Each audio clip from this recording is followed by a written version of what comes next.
we each have defining moments. Some of these defining moments in our lives are earthquakes. They rock our world. And some of these are just little detours that changed our direction, our course, or set our course.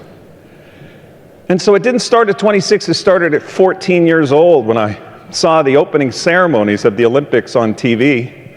And it was absolutely captivating. I saw those athletes marching for the countries, these Olympians, and I thought, that would be the coolest thing. Then I indeed remembered I played clarinet in the band. So in a defining moment, and a moment of emotional intensity, and a moment that could be construed as an earthquake, we always make a decision at that moment. And that decision was to walk away. The opening ceremony was captivating, but I decided to walk away. We're creatures of decision-making habits, and some of these habits we're not aware that we actually have. You heard the expression, you don't know what you don't know? Like, we don't know what we don't know about ourselves. Anyway, another defining moment in high school, a friend had passed away. Her name was Jill Kudrick. And Jill was one of these people that would light up a room. She was 17 years old. She would smile and the world was a better place. And she had heart failure on a Monday. It was in May. And by Friday, all of us in our high school were at this funeral. Has that ever happened to you back in your high school years? Something tragic? That's a defining moment, an earthquake, if you will. And I made a decision right then and there because I realized I might not live forever. We all did. We all realized we're not immortal. Made a decision to do everything at least once. Do everything at least once. As long as it was moral, ethical, and legal. Whatever. So, wandering on through life, defining moments. Traveled around the world, came back from this world trip, and a buddy comes up and says, Vince, you want to try luge? I was 22 years old. I said, yes. What is it? Do you know what luge is?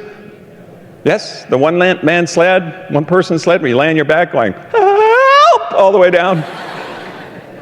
Well, this sport of luge, the only track at the time was in Lake Placid. We go for 2 weeks just before the national team is due to show up. You and your buddy, Bob Gasper, cornered the national team coach. Said, Coach, been a dream ever since we were kids to compete in the Olympic Games. The luge coach looked at us and said, what sport? Luge, I guess. And I'll never forget what she said. She said, but you suck.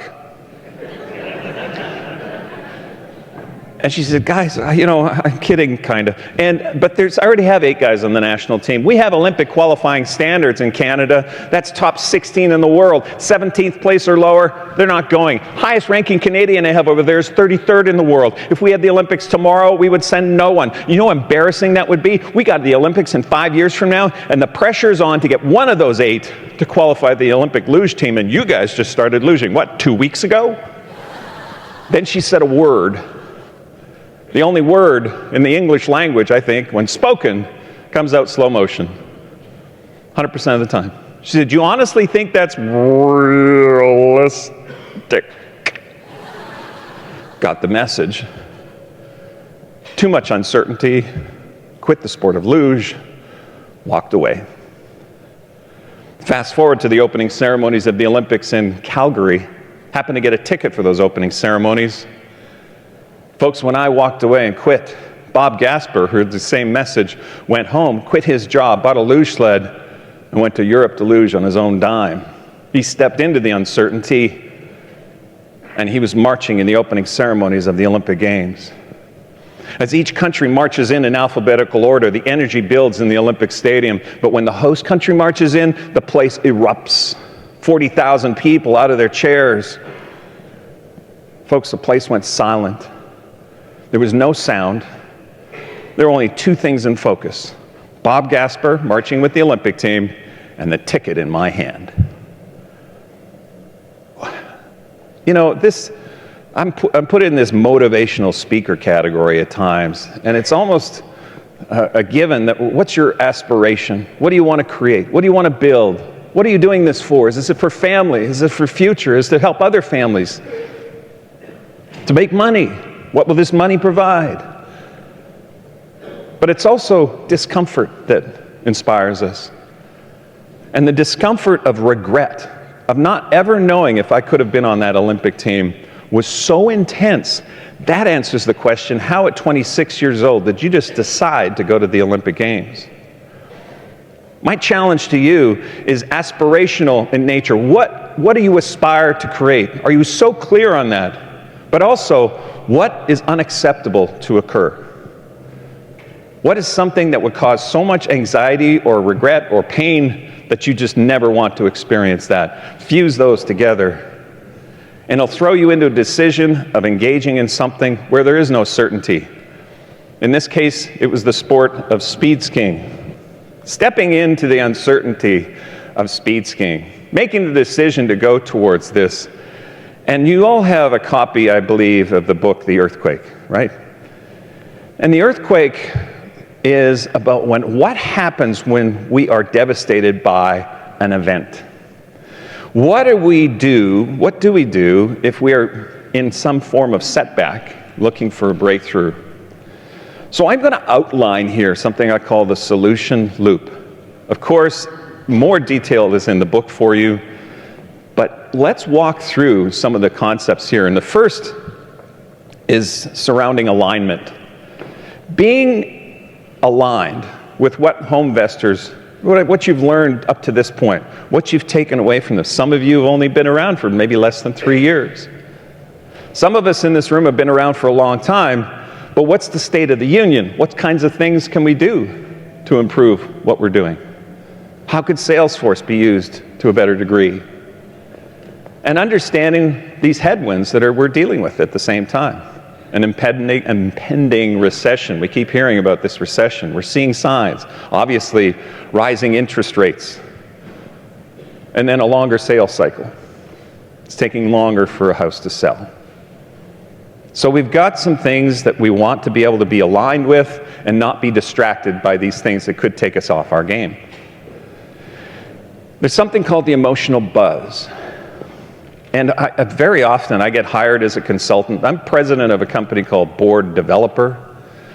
And what we do is being able to help provide solutions. And it always starts here. What do we do?